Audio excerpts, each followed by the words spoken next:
Protesters face off with police after Cameroon's President Paul Biya won an 8th term on Monday.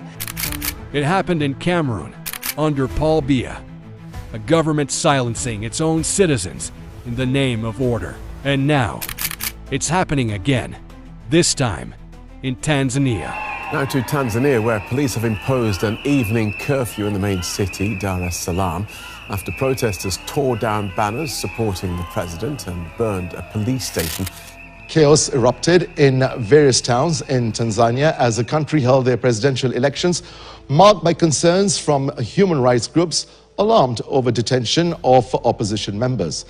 Internet connectivity was disrupted across the country shortly after hundreds of protesters set ablaze a rapid transport bus and a gas station. The streets of Dar es Salaam burn with anger. Sirens echo through the night. And a new generation is refusing to bow. CCM! Hatutaki! CCM! Hatutaki!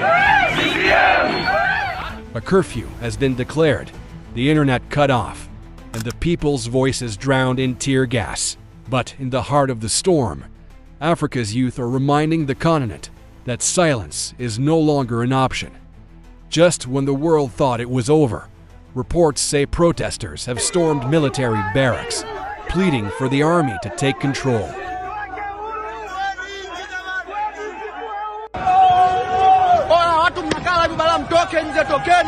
In what was meant to be a moment of democracy, Tanzania has found itself repeating the mistakes of others. Just like Cameroon, under Biya's iron rule, the government faces its own people, not with dialogue, but with force. President Samia Suluhu Hassan, once celebrated as a symbol of hope and reform, now stands accused of walking the same path of repression.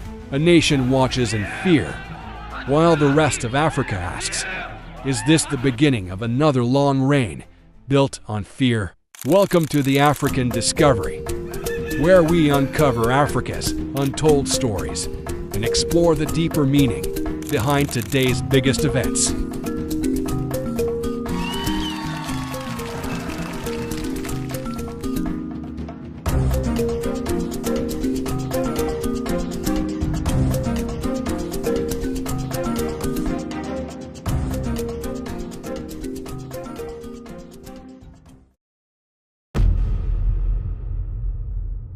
On what should have been a day of democracy, chaos unfolded across Tanzania. In Dar es Salaam, the beating heart of the nation, peaceful protests quickly turned violent. Demonstrators demanded electoral reforms and freedom of political expression. But instead of listening, authorities answered with force. The police fired tear gas, protesters set vehicles ablaze, and hospitals began to overflow with the wounded. By nightfall, the government imposed a strict curfew, ordering citizens to remain indoors after 6 p.m. 2 people, a civilian and a police officer, were killed during election day demonstrations in Tanzania, with the state putting the city of Dar es Salaam under 6 p.m. curfew, following a tense election day marked by protests and unrest across many parts of the neighbor to the south. Dar es Salaam Special Zone Police Commander Jumanne Muliro did not specify, however, when the curfew is expected to be lifted. The message was clear. Dissent will not be tolerated. Even more chilling, the internet went dark. Net blocks confirmed a nationwide blackout, cutting Tanzanians off from the world and from one another. But when the light of truth is blocked, anger only burns brighter. As fear deepens, reports now claim that thousands of Tanzanians have gathered outside military barracks, pleading with soldiers to intervene. Sisi tunawapenda sana. We love our country. Tanzania ni nchi yetu, hatuna nchi nyingine. Kwa hiyo sisi hatuna shida kabisa na nchi yetu. Sisi tunatetea utekaji. The rumor, circulating across verified accounts on social media, suggests a desperate call for the army to take control. Whether true or not, the sentiment reveals something undeniable: a nation that no longer trusts its leaders to listen. To understand this eruption, we must rewind. President Samia Suluhu Hassan rose to power in 2021 after the death of John Magufuli. At first, she was hailed as a reformer, a leader who would restore free speech and reopen political space. But as the years passed, the optimism faded.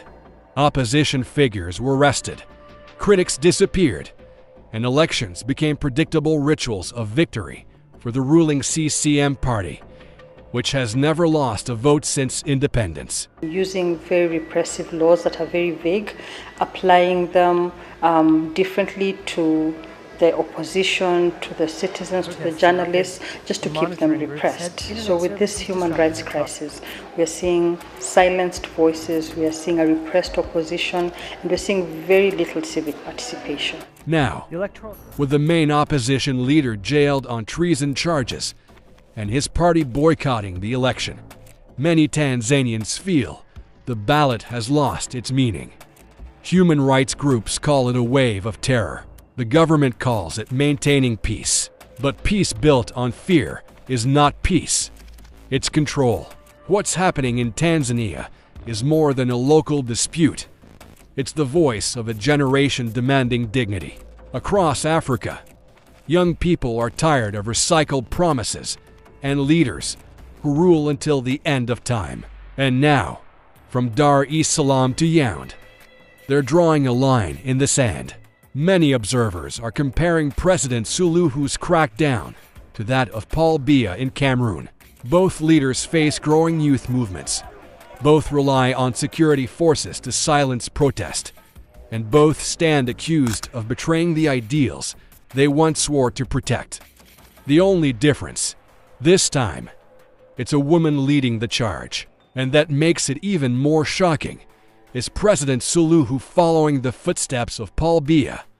Or is she trying to prove that repression has no gender?